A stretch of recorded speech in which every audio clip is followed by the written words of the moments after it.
This horse is a vintage custom done by Lynn Fraley.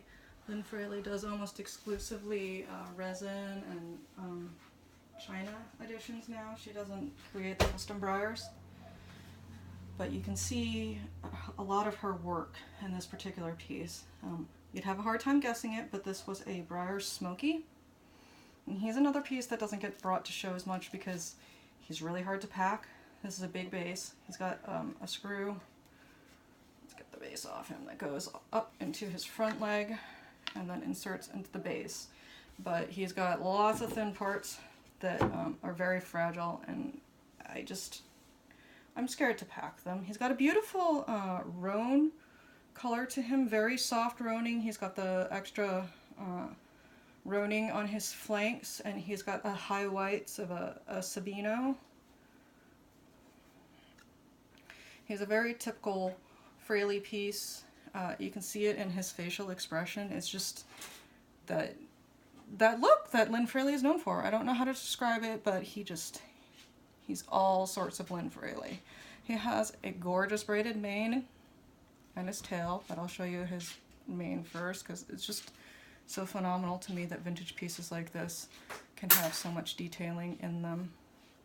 If I take a look at his belly here, it will tell me that he was made in 1995, so he's like 12 years old. And his tail here is also beautifully done. It's braided at the top, but it's really thin, and again, it makes me nervous. It's not something that I want to pack around to shows, but I really do enjoy this fellow. And I don't even know that he officially has a name. I think I just kind of made something up for him the one time that I did show him. And his legs are also pretty thin, so they would be really hard to pack. But hopefully you guys got a nice look at him here because he is a gorgeous piece. And I wish that he could be seen more. I'm too afraid to travel with him. I'll give you a look at his belly too. You see, I'm not sure if you can see it, but he's got really intricate veining on his belly.